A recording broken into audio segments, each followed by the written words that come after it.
Hey guys, Noel here, and it is Sunday night. Before we go to bed, I thought it would be fun for us to do a video game review for the video game section of the YouTube channel. As stated earlier, one of my all-time favorite games is Final Fantasy VII, a game noted for its mixture of swords and sorcery and sci-fi genres, beautiful, captivating cutscenes, pulse-pounding soundtrack, dramatic deaths of female heroines. Very many things that I just mentioned makes Final Fantasy VII considered a revolutionary game. But what if I were to tell you that back in 1992, there was a game for the TurboGrafx CD, or PC Engine CD, or Turbo Duo, that really did all of these things. And that game, my friends, is Cosmic Fantasy II. Right here, we're looking at the American version of this, which is what we have, published by Working Designs, who made Lunar famous in the United States. Here we see the the Sony PlayStation version, but there was actually versions of that game on Sega CD as well, done by Working Designs. So, without further ado, let's get down to playing some Cosmic Fantasy II, and we'll really see what people have been missing out on, because sadly, not a lot of people seem to know this game, to the point that this game, I do not believe, is included on the TurboGrafx Mini or PC Engine Mini, which is a huge, huge shame. Don't you agree, Alfie? Yes, I do, Noel. Yeah, see, it's terrible. Alfie agrees, and if Alfie says something, it's true. He's a robot. And, if sci-fi has taught us anything, it's that robots are never wrong. So I'm going to set up our camera here, and we are going to see the awesomeness that is Cosmic Fantasy II.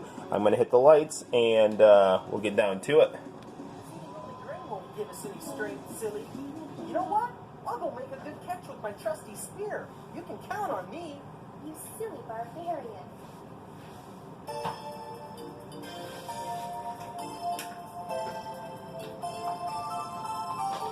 Now, we are playing Cosmic Fantasy II on the Magic Engine emulator that I have bought for my laptop. This lets us play TurboGrafx or PC Engine CD games in our laptop, which is actually very, very cool. So we're actually going to start a new game here, and we'll just play through the opening of Cosmic Fantasy II.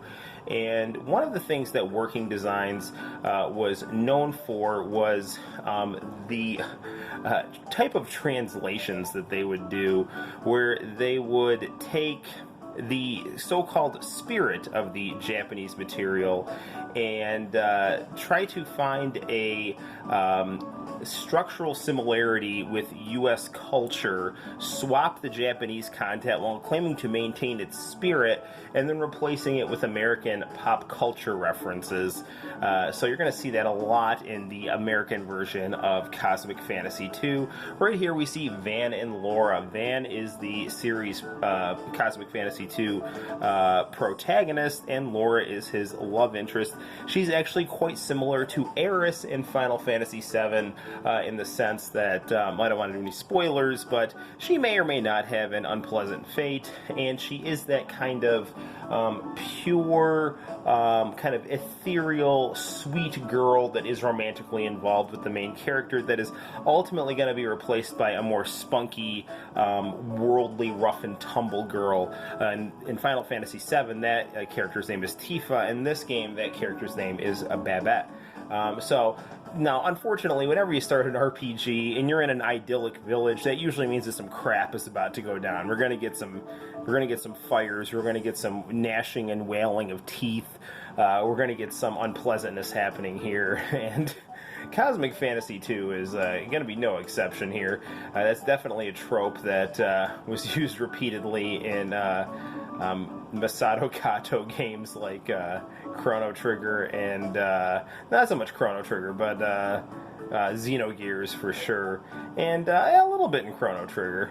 That we didn't get villages on fire, but we did get that idyllic setting getting interrupted in a hurry. One thing I love about the RPGs from this time period are the very beautiful full-color manga-style character portraits that you get because 8-bit technology, in this case PC Engine or TurboGrafx, was basically two 8-bit processors, which kind of gave you the equivalent of 16-bit, really big, beautiful sprites and rich colors that really could showcase artwork like this very well.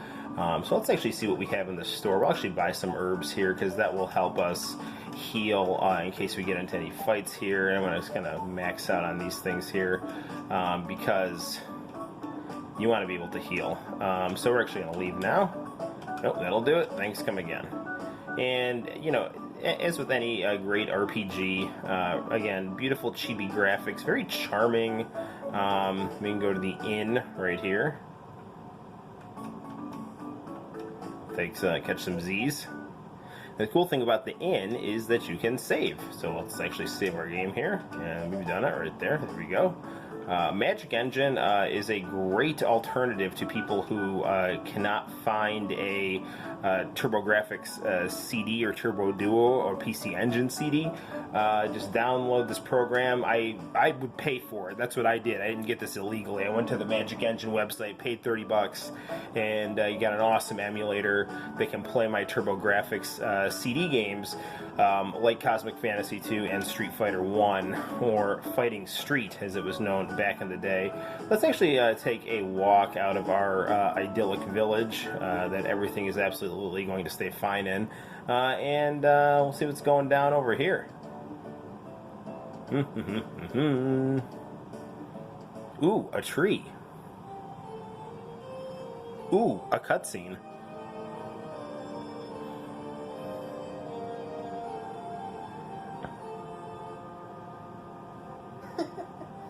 This place sure brings back a lot of memories. Look, it's finished. Oh, man. This will keep us together forever, right? I don't know. Working Designs takes great pride in their dubbing and their translations. I don't know. I prefer Japanese voice actors, but I got a lot of respect for Victor Ireland and his passion for Working Designs and how they would really make fantastic packaging to their games. Really good stuff. And the village is on fire. What's down there? It looks like smoke is coming from the village. I better get down there. Now, thankfully, this isn't our village, but let's go see what's going down here, because something's going down for real. This doesn't look good at all.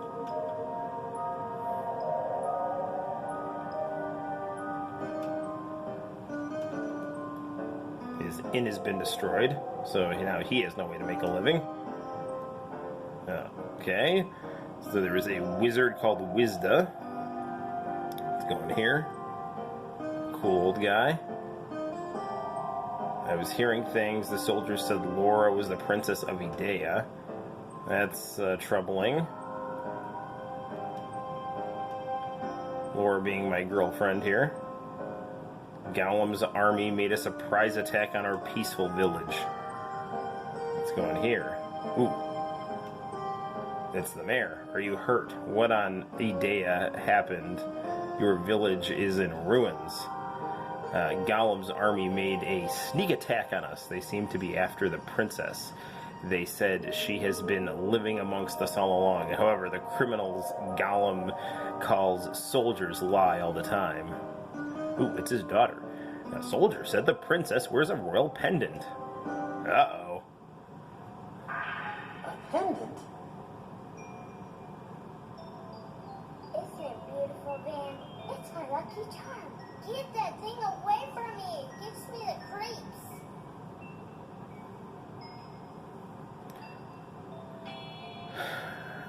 Now, this in 2019 I love how these cutscenes really pull you into the game. They're beautiful to look at. They're dynamic. Lots of stuff going on. Just beautiful stuff that I find artistically inspiring, and just the stuff that I love to look at. I'm going to get the hell out of here because this is going to be a cue that some crap is going to be going down in my hometown. Now, I might actually be getting attacked pretty soon, and yes, I am. Now, like Dragon Quest, we have a first-person view of the people that we are fighting here. Again, beautiful, well-animated monsters, and again, turn-based combat. I don't have any magic spells right now, so I'm just going to be in a slugfest with this guy. He can't do much damage. I'm pretty weak too, so we're just going to be trading blows here, and we're just going back and forth, back and forth. This game does require some grinding, and early on is when you're going to want to do it. So I remember when I first played this game, and I've only beaten this game once, and it's been years since I've played this game. I did a lot of my leveling up right at the start of the game, and it actually served me pretty well. So we'll just see what happens here. I might actually want to get some health restored here. This is why I stocked up on herbs. Nice soundtrack here. CD quality soundtrack for this game. What I was trying to say is that while I love this game now and find it captivating and beautiful, we get some experience points from that. That's good. At the time, this really blew away the competition in terms of technological prowess. It's okay. So some crap's going down here.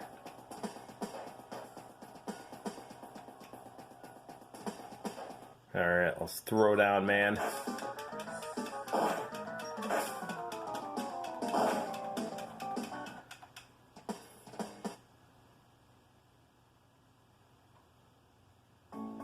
So, what, did I get KO'd? Yeah, I got KO'd. So, yeah, there we have it, guys. That is, that's some Cosmic Fantasy 2 for the, Magic Engine is what we played this on, but you can play this on PC Engine in Japanese, if you can read Japanese, or the Turbo Duo if you get a authentic piece of hardware to play your copy of Cosmic Fantasy 2. This is actually what the jewel case looks like, so very, very cool stuff. Again, TurboGrafx was noted for having kind of, I don't know, it's charming American artwork, but compared to the original Japanese character designs, I really wish they would have actually just stuck with the Japanese cover art. Either way, this game just gets better and better as you play it, and there are some shocking twists and turns that not only Final Fantasy VII seems to borrow from, but Chrono Trigger seems to borrow from as well, and so that means time travel is thrown into the mix, so definitely check this game out. It is Cosmic Fantasy 2 for the TurboGrafx CD, and until next time, guys, my name is Noel. You take care, and I will see you all later. Bye-bye.